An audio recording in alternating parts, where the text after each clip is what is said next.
नमस्कार. आबालवृद्ध वाचक हो, नमस्कार. मागच्या भागात ऋणानुबंध या पुस्तकाच्या 2 प्रकरणांबद्दल आपण आढावा घेतला. या भागात आपण ऋणानुबंध या पुस्तकातील उर्वरित प्रकरणांचा आढावा घेणार आहोत. परंतु तो आढावा घेण्या अगोदर एक नम्र आवाहन सगळ्यांना. ही जी वाहिनी मी सुरू केलेली आहे याचा उद्देश असा आहे की पुस्तकांची माहिती जास्तीत जास्त लोकांपर्यंत पोहोचावी आणि लोकांमध्ये वाचनाची आवड निर्माण व्हावी, त्यांना नवीन नवीन पुस्तकं वाचायला मिळावी, दर्जेदार पुस्तकं वाचायला मिळावी, कर्मणूक प्रधान पुस्तकं वाचायला मिळावी आणि अशा तऱ्हेने वाचन संस्कृतीचा प्रसार व्हावा, हा या वाहिनी मागचा उद्देश आहे. तर यामध्ये मला तुमच्या सहकार्याची अपेक्षा आहे. तर पुन्हा एकदा मी तुम्हाला सर्वांना विनंती करतो की या वाहिनीचा जेवढा जास्तीत जास्त प्रसार करता येईल तेवढा आपण करून माझ्या या प्रयत्नांना हातभार लावावा. धन्यवाद. आता आपण आपली यात्रा पुढे सुरू करूया. तर ऋणानुबंध या पुस्तकातलं हे जे तिसरं प्रकरण आहे हे अंमल थोडंसं मोठं आहे प्रकरण आहे. या प्रकरणामध्ये लेखकाने बऱ्याच गोष्टींचा उहापोह केलेला आहे. तर या प्रकरणाचा आपण आता आढावा घेऊया. या प्रकरणात लेखकाने स्वतःचे वैयक्तिक अनुभव, रोजच्या त्याच्या प्रवासात घडलेल्या काही घटना आणि विषय सांगितलेले आहेत. तसेच या प्रकरणात रेल्वेची एकूण यंत्रणा कशी चालते, स्वयंचलित आणि हाताने चालवली जाणारी सिग्नल यंत्रणा कशी चालते इत्यादी विषयी विस्तृत विवेचन केलेलं आहे. या प्रकरणात लेखकाने काही आकडेवारी दिलेली आहे. तर ती आकडेवारी अशी आहे की नवी दिल्ली स्थानकावर सकाळी 7 ते 10 या वेळात जवळजवळ 54 राजधानी गाड्या येतात आणि एकट्या पश्चिम रेल्वेवर एका दिवसात जवळजवळ 1300 लोकल, 50 ते 55 मेल आणि शिवाय अनेक मालगाड्या धावतात. ही आकडेवारी बघूनच आपल्याला यंत्रणेच्या अवाढव्य कामाची कल्पना येईल. तसेच ब्रिटिशांनी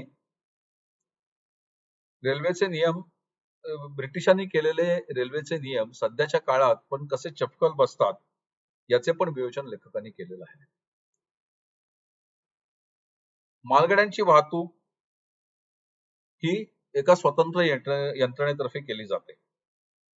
या यंत्रणेमार्फत विविध बंदरात उतरवलेला माल गंतव्य स्थानापर्यंत कसा पोहोचवला जातो हे थोडक्यात लेखकाने समजावून सांगितलेले आहे. आता आपण पुन्हा एकदा चालकांच्या अडीअडचणींकडे वळूया. तर जेव्हा गाडी चालू असते तेव्हा चालकासमोरचा मोठा प्रश्न असा असतो की देहधर्म कसा ओळखावा. कारण कुठल्याही इंजिन मध्ये देहधर्माची सोय नसते. आपण जेव्हा लांब पल्ल्याच्या गाड्यांनी प्रवास करतो तेव्हा गाडीमध्ये स्वच्छतागृहाची सोय असते, पण तशी सोय ही इंजिनामध्ये नसते आणि त्याच्यामुळे जेव्हा तासनतास प्रवास चालू असतो तेव्हा चालकाला ही अडचण निश्चितच भेडसावते. तसेच रेल्वेच्या आजूबाजूला पसरलेल्या वस्त्यांमधून स्त्रिया प्रातःविधीसाठी रेल्वे रुळाचा वापर करताना त्यांची कशी कुचंबणा होते यावर लेखकाने प्रकाश टाकलेला आहे. ते वाचून घरघर शौचालय या मोहिमेचं महत्व पटतं. या यात्रेत लेखकाचा विविध धर्मी, विविध पंथी, बहुभाषिक लोकांशी सतत संबंध असतो. या सर्वांचे चांगले वाईट परिणाम लेखकाने विविध उदाहरणांद्वारे सांगितलेले आहेत. रतलाम हे मध्य प्रदेश आणि राजस्थान सीमेवरचे एक गाव. तेथील लोकांचे वर्णन करताना लेखकाने श्रावण बाळाची एक दंतकथा सांगितलेली आहे. ती कथा वाचून गंमत वाटते. आपण बऱ्याचदा म्हणताना म्हणतो की पाण्याचा गुण आहे किंवा मातीचा गुण आहे, त्या अनुषंगाने ही कथा आहे. आता ती कथा काही मी तुम्हाला इथे सांगणार नाही कारण ती कथा मुळातूनच वाचण्यात गंमत आहे. तर त्याच्यामुळे आपण पुढे सरकूया, आपली यात्रा पुढे चालू ठेवूया. सध्याच्या भ्रमणध्वनीच्या जमान्यात म्हणजे सोप्या शब्दात मोबाईलच्या जमान्यात लोकांना भ्रमणध्वनी कसा व कुठे वापरायचा याचे तारतम्य नसल्याने काय काय त्रास होतात हे लेखकाने स्वानुभवाने सांगितलेले आहे. त्या संदर्भात त्याने केलेली टिप्पणी एकदम भारी आहे. ती अशी आहे की विज्ञान धावत येते, ज्ञान चालत येते, पण शहाणपण मात्र मागे रेंगाळते. आणि केवळ मोबाईलच्या संदर्भात नव्हे तर आपण आपल्या रोजच्या जीवनात जी वैज्ञानिक प्रगती बघतो, तर जे काही विज्ञानाचे शोध वगैरे लागलेले आहेत त्याचा किती तारतम्याने आपण उपयोग करतो याचा आपल्याला नेहमीच अनुभव असतो. की विज्ञान जसं चांगल्यासाठी वापरता येतं तसं वाईटासाठी पण वापरता येतं.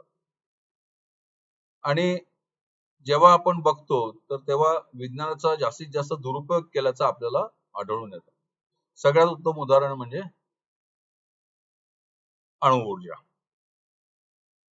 अणुऊर्जेचा पहिला विधायक उपयोग व्हायच्या अगोदर पहिला उपयोग हा हानीसाठी झाला.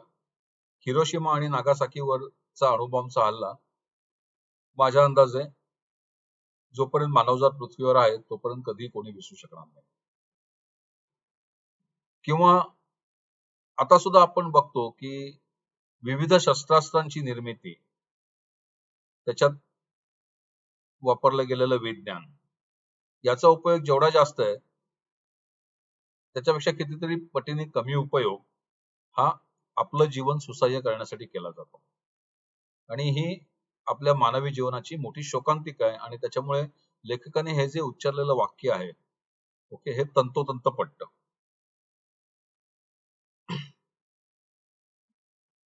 या प्रकरणाचा शेवट लेखकाने ओशोनी सांगितलेल्या एका गोष्टीने केलाय.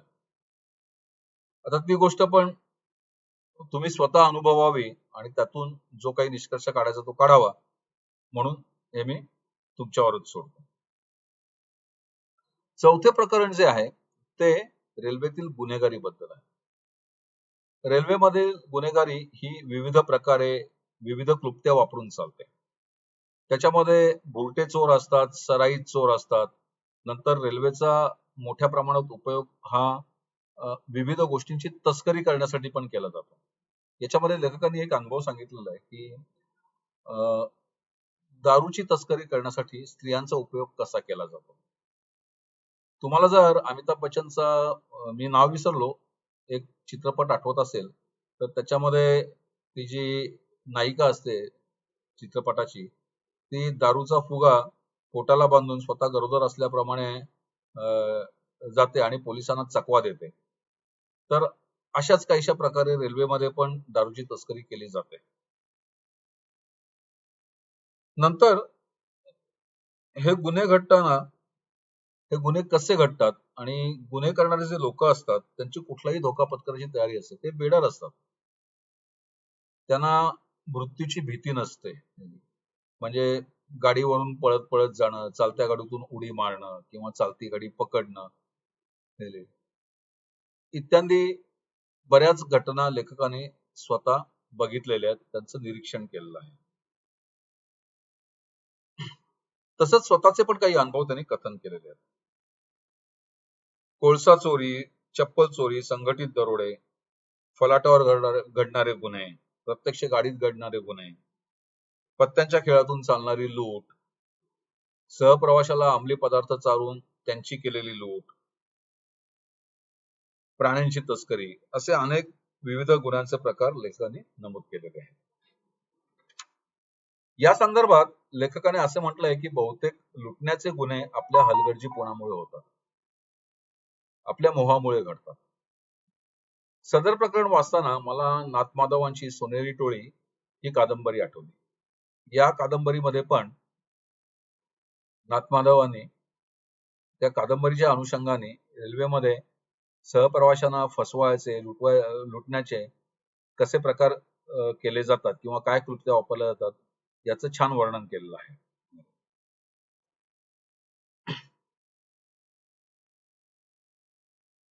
या प्रकरणाचा शेवट लेखकाने एका छान अवतरणाने केला आहे. ते वाक्य असं आहे की माणूस स्वतःच्या हाताने परिस्थिती बदलतो, नंतर परिस्थिती अख्खा माणूस बदलते. थोडक्यात काही माणसं अशी असतात की ती परिस्थितीला वाकवू शकतात, पण बहुतेक माणसं अशी असतात की ती परिस्थितीचा गुलाम बनतात आणि अगतिकतेने येईल ती परिस्थिती स्वीकारतात. या प्रकरणात एकच त्रुटी जाणवते. लेखकाने मूळ विषयाला हात घालण्याच्या अगोदर प्रस्तावनेत बराच वेळ घालवला आहे, त्याचा अर्थार्थी गुन्हेगारीशी काही संबंध नाही. पण ही एक कमतरता सोडली तर संपूर्ण प्रकरण वाचताना आपल्याला रेल्वे यंत्रणेसंदर्भात, नंतर गुन्हेगारी संदर्भात आणि नंतर हे गुन्हे कसे घडतात, का घडतात, आपण काय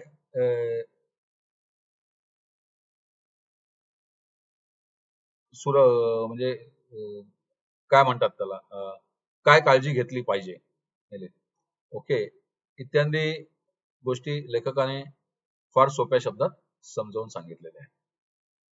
याच्यानंतर 5वं प्रकरण जे आहे ते लेखकाच्या पूर्णपणे वैयक्तिक अनुभवावर आहे. तर लेखक जेव्हा तरुण होता आणि तो जेव्हा या नोकरीत नुकताच शिरलेला होता, तर त्याची जी पाळी होती ती भुसावळला संपली आणि भुसावळून त्याला परत डोंबिवलीला यायचं होतं आणि या प्रकारात त्याच्या खिशात फार कमी पैसे होते आणि हा प्रवास करताना पुरेशी माहिती नसल्यामुळे आणि तेव्हा काही इंटरनेट किंवा मोबाईल इत्यादी गोष्टी सहज उपलब्ध नव्हत्या आणि त्याच्यामुळे माहितीची साधनं खूप कमी होती आणि अशा परिस्थितीत लेखकाने भुसावळून डोंबिवली कशी गाठली, त्याला कुठली कुठली माणसं भेटली, जी सहृदय होती त्याने त्याला मदत केली, शिवाय त्याचबरोबर ज्या लोकांकडनं आपल्याला मदत मिळेल अशा नातेवाईकांबद्दल लेखकाला आलेले कडू अनुभव, तर याचं विवेचन लेखकाने या प्रकरणात केलेलं आहे. तसंच याच्याच अनुषंगाने लेखकाने अजून काही वास्तव या प्रकरणात मांडलेलं आहे. तर हे वास्तव काय आहे, तर इंजिन चालकाकडे बघण्याचा लोकांचा दृष्टिकोन. पूर्वीच्या काळी आपण मागच्या प्रकरणात बघितलं तसं कोळशाची इंजिन होती आणि कोळशाची इंजिन चालवणं हे कष्टाचं काम होतं, कारण सतत ती भट्टी दगदगत ठेवावी लागायची आणि त्याच्यामुळे सतत कोळसा उपसून त्या भट्टीत टाकत राहायचा वगैरे वगैरे, हे खूप कष्टाचं काम होतं.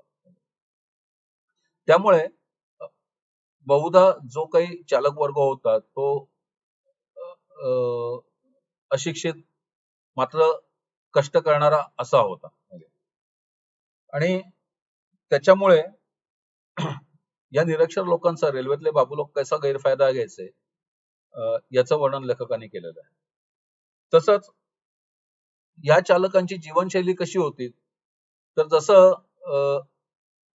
जहाजावर काम करणारे जे खलाशी असतात त्यांच्या बाबतीत म्हटलं जातं की sellers life new port new wife, तसाच काहीसा प्रकार या इंजिन चालकांच्या बाबतीत होता. कारण तेव्हाची रेल्वे काही एवढी वेगवान नव्हती, त्याच्यामुळे हे इंजिन चालक जे असायचे ते दिवसेंदिवस घरापासून दूर राहायचे, वेगवेगळ्या ठिकाणी राहायचे आणि मग तिथे त्यांची ही प्रकरणं वगैरे वगैरे व्हायची. तर त्याच्यामुळे जी म्हण जहाजावरच्या खलाशांना लागू होत होती ती काही प्रमाणात इथल्या इंजिन चालकांना पण लागू होत होती. तसंच सतत कष्टाच्या कामामुळे व्यसनाधीनता खूप होती. तर लेखकाने याच्यात असा उल्लेख केलेला आहे की पहिली सुशिक्षित इंजिन चालकांची भरती रेल्वेमध्ये 1987 साली झाली. या बाबतीत मला माझा एक छोटासा अनुभव नमूद करावासा वाटतो. मी पण स्वतः मोटरमनची परीक्षा दिलेली होती आणि पहिली लेखी परीक्षा मी पास झालो आणि दुसरी जी चाचणी होती तर ती साधारणपणे बुद्धिमत्ता चाचणी या प्रकारातली होती आणि त्याच्यामध्ये मी नापास झालो. नाहीतर कदाचित ती जर पास झालो असतो, ती जर चाचणी मी उत्तीर्ण झालो असतो तर कदाचित मी पण आज मोटरमन होऊ शकलो असतो. पण जाऊ दे, तो भूतकाळ झाला आता. तर या व्यसनाधीनतेमुळे वगैरे वगैरे किंवा या अनिश्चित जीवनशैलीमुळे या इंजिन चालकांची लग्न जमायला खूप अडचण यायची. आता सध्या आधुनिकीकरणामुळे बऱ्याचशा गोष्टी स्वयंचलित झालेल्या आहेत. चालकांचे कष्ट कमी झालेले आहेत. तरी सुद्धा कामाच्या वेळा विचित्र असल्याने या प्रकारच्या समस्यांना अजून सुद्धा इंजिन चालकांना तोंड द्यावं लागतं. म्हणजे लेखकाने स्वतःच्या लग्नाचा अनुभव पण इथे थोडक्यात सांगितलेला आहे, की त्याला पण लग्न जमवायला कसा त्रास झाला ते पहिले. आणि आपल्याकडे हे वास्तव आहे बेसिकली, की साधारणपणे 9 ते 6 काम करणाऱ्या नोकरदार वर्गाची लग्न पटापट जमतात. पण व्यावसायिक किंवा शेतकरी जर मुलं असतील, तर त्यांची लग्न जमायला त्रास होतो. हा आपला सार्वत्रिक अनुभव आहे. आणि अजून सुद्धा काही त्याच्यात खूप फरक झालाय असं मला तरी वाटत नाही. तसंच लेखकाने इथे अजून एक निरीक्षण नोंदवलेलं आहे. लेखक म्हणतो की अजून सुद्धा चालक वर्गामध्ये मराठी माणसाचं प्रमाण खूप कमी आहे. कारण मराठी माणूस हा चाकोरीबद्ध जीवन सोडायला तयार नसतो. आणि लेखकाचं हे मत निश्चितच विचार करण्यासारखं आहे. एकीकडे आपण ओरडत असतो की बेरोजगारी आहे, बेरोजगारी आहे, काम मिळत नाही. पण आपलं कुठलंही काम करायची तयारी नसते. हे एक कटू पण सत्य आहे. याच लेखात लेखकांनी रेल्वेतील काही जुन्या प्रामाणिक अधिकाऱ्यांचा परिचय करून दिला आहे आणि अशा अधिकाऱ्यांमुळेच रेल्वेचा गाडा कसा सुरळीत चालला याचं पण वर्णन लेखकांनी केलेलं आहे. या प्रकरणात खटकणारी एकच गोष्ट आहे की या प्रकरणाचं जे शीर्षक आहे त्याचं नाव चकवा म्हणून लेखकाने दिलेलं आहे. तर ते शीर्षक आणि या प्रकरणातला मजकूर याचा कुठे ताळमेळ लागत नाही. अर्थात हे माझं मत झालं. कदाचित लेखकाला तसं वाटलं असेल म्हणून त्यांनी याचं शीर्षक चकवा म्हणून ठेवलेलं असेल. पण ठीक आहे. आता आपण पुढल्या प्रकरणाकडे वळूया. आता आपली यात्रा ही रेल्वेच्या इतिहासाकडे वळणार आहे. तर हे 6वं प्रकरण जे आहे हे पूर्णपणे वेगळं प्रकरण आहे. या प्रकरणात लेखकाने रेल्वेचा इतिहास तसेच जगातील विविध देशात रेल्वे कशी कशी प्रगत होत गेली तसेच युरोपातील विविध युद्धात रेल्वेने कशी महत्वाची भूमिका बजावली या संदर्भातील काही दाखले दिले आहेत. युरोपात मुख्यतः जर्मनीने आपल्या मित्र राष्ट्रांमध्ये रेल्वेचे जाळे उभारताना पहिल्या आणि दुसऱ्या महायुद्धात त्याचा कसा परिणामकारक वापर केला, त्याचा कसा उपयोग करून घेतला हे या प्रकरणातून कळते. रशियामधील ट्रान्ससायबेरियन रेल्वे मार्ग मॉस्को ते व्लादिवोस्टॉक हे अंतर कापायला पूर्वीच्या काळी 1 महिना लागायचा. हे ऐकून गंमत वाटते की 1 महिना रेल्वेमध्ये प्रवास करायचा म्हणजे जवळजवळ 1 महिनाभर आपण रेल्वेमध्येच मुक्काम केल्यासारखं हे प्रकरण आहे. तर त्याच्यामध्ये 3 दिवस रेल्वे धावायची, 1 दिवस विश्रांतीचा असायचा, असे बरेच गमतीशीर तपशील लेखकाने याच्यात सांगितलेलं आहे. मला आठवतंय आमच्या लहानपणी आम्ही भूगोलाच्या पुस्तकात हे शिकलेलो होतो की व्लादिवोस्टॉक पर्यंतचा प्रवास मॉस्को ते व्लादिवोस्टॉक या प्रवासाला तेव्हा 10 दिवस लागायचे. तर ते 10 दिवस पण तसे तेव्हा जास्तच वाटले होते की 10 दिवस रेल्वेमध्ये काढायचे. पण आता कदाचित तो प्रवास कमी झाला असेल. तर नवीन माहिती मी काही अजून काढलेली नाहीये. तर ती माहिती सहज काढता येईल. कारण आता म्हणजे रेल्वेमध्ये पण तंत्रज्ञानाचा खूप वापर झालेला आहे. नवीन नवीन प्रकारची अतिवेगाने धावणारी इंजिन्स आलेली आहेत. म्हणजे बुलेट ट्रेन सारखे प्रकार आलेले आहेत. त्याच्यामुळे हा प्रवासाचा वेळ निश्चितच कमी झालेला असणार आहे. पण तरी सुद्धा 1 महिनाभर रेल्वेमध्ये राहायचं ही कल्पना जरा रोमांचकारक आहे. असं नाही वाटत तुम्हाला?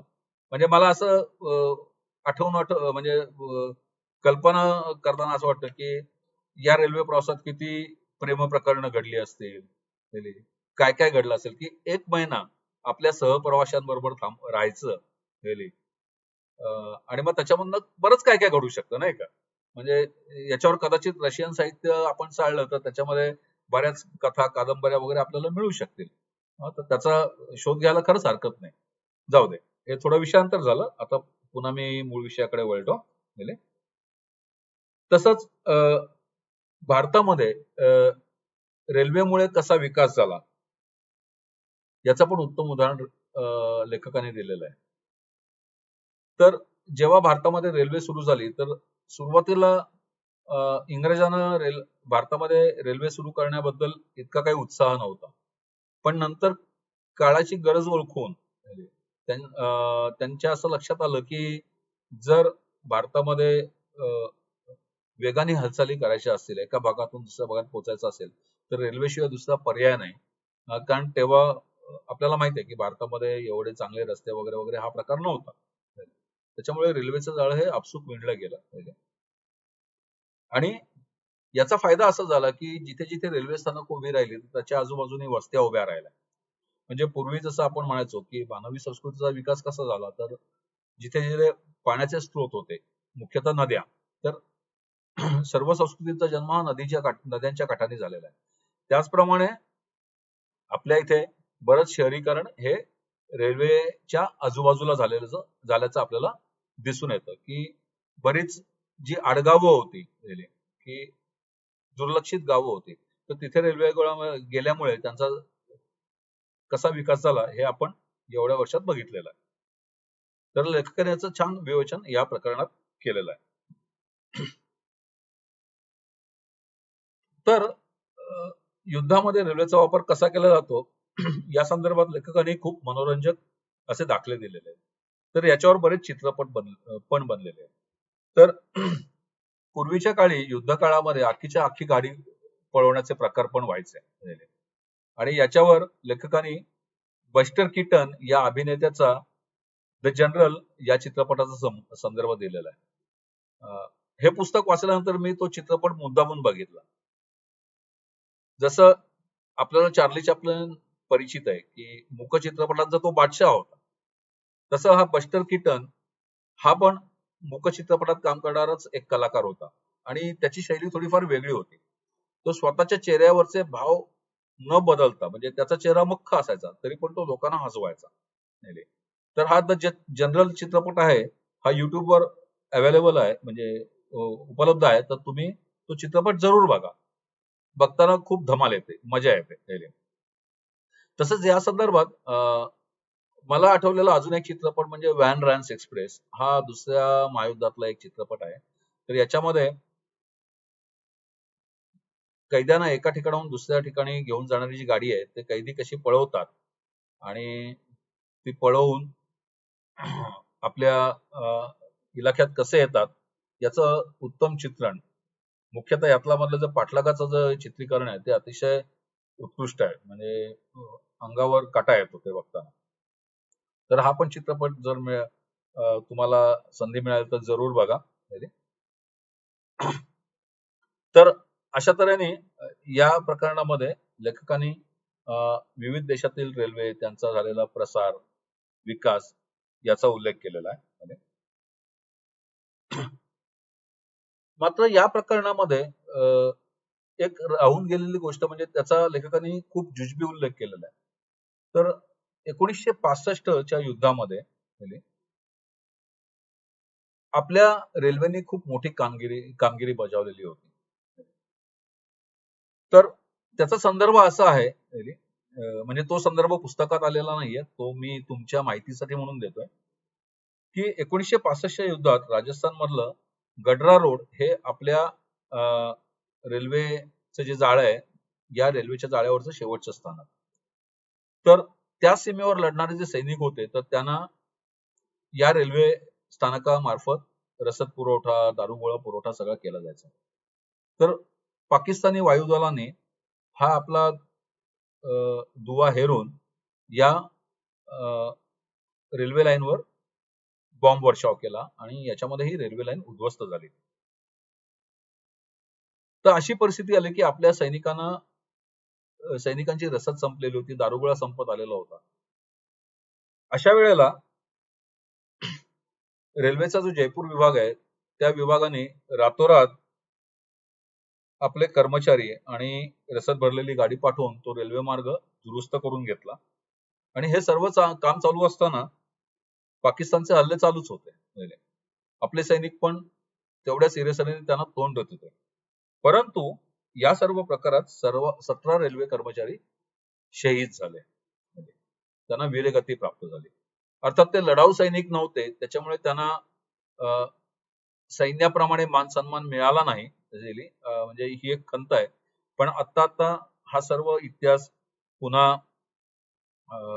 खोदून काढला गेला आणि या संदर्भात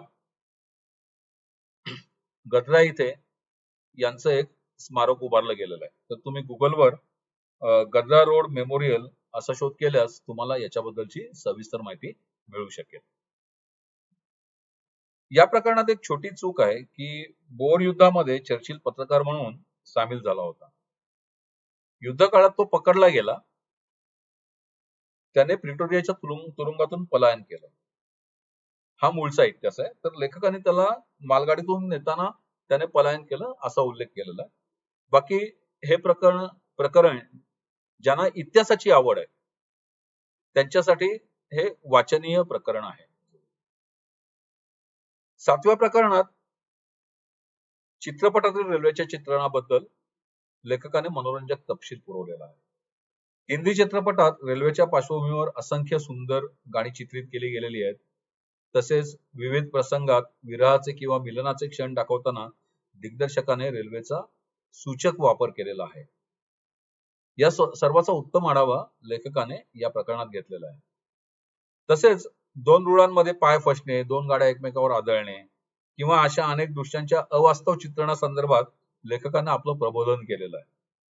चित्रपटात दाखवलेली दृश्य कशी अवास्तव असतात हे लेखकाने सोदाहरण पटवून दिलेलं आहे. लेखकाच्या म्हणण्याप्रमाणे रेल्वेची सुरक्षा यंत्रणा जी असते ती इतकी व्यवस्थित बनवलेली असते की ज्या प्रकारचे अपघात चित्रपटात वगैरे दाखवले जातात तसे अपघात होण्याची शक्यता ही हजारात किंवा लाखात एक असते.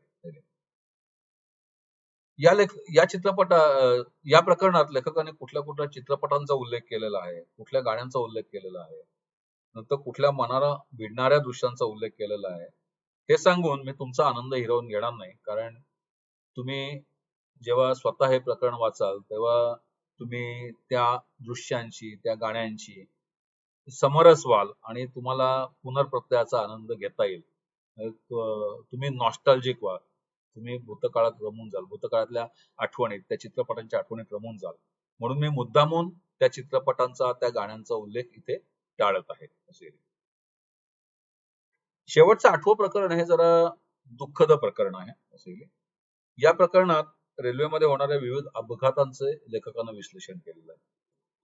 लेखकाच्या म्हणण्याप्रमाणे बरेच अपघात हे माणसाच्या चुकीमुळे होतात, हलगर्जीपणामुळे होतात. याच्यातलं सगळ्यात उत्तम उदाहरण म्हणजे रूळ ओलांडून जाणे.